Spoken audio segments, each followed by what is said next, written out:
Welcome to this week's Dunlop Tires Track Conditions Report. I'm with the six-time champion Brock Lever. And Brock, we're in your hometown. It's San Diego. What's up with the rain? It is going to rain and pour here tomorrow.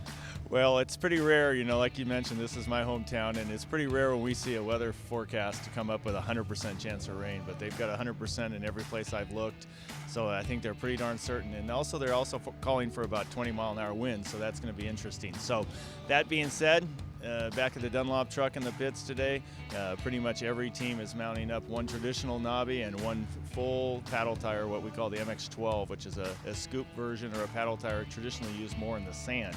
But in the muddy conditions, it's great for forward drive, and so all the teams are just getting prepared for it. Something I want to ask you, the field track crew and the Dirtworks track crew, they've already been preparing for this, the whoops. They're not really whoops, they're kind of rollers. They steamrolled them. They steamrolled a lot of this track to try to, put the pressure on the dirt, so to speak, and compact it. So if it does rain, maybe the rain will wash off of it.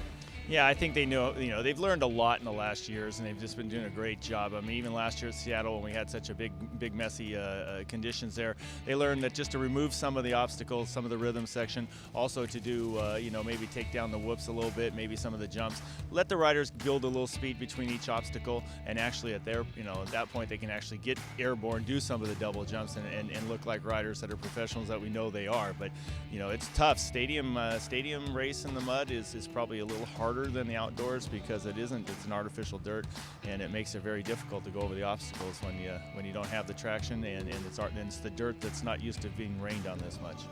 The starting on the expanded steel, obviously if it's raining, it's going to be a little harder. Maybe they're going to get a little bit more wheel spin. I mean, they have some sort of wheel spin already, but I mean, they could light it up.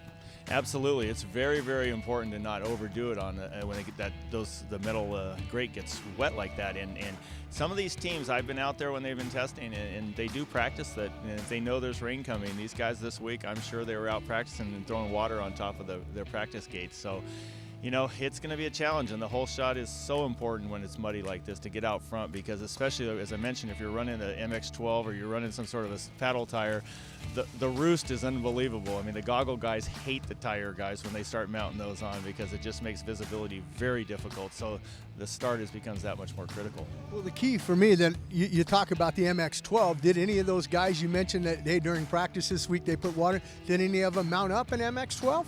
You know what? I didn't hear about anybody doing that, but I can tell you right now, if I were a team, I'd have been putting on our sprinkling system, and we did have some rain during the week, and I would have asked the guys to come out and practice in it because it gets them out of their normal routine. But guess what?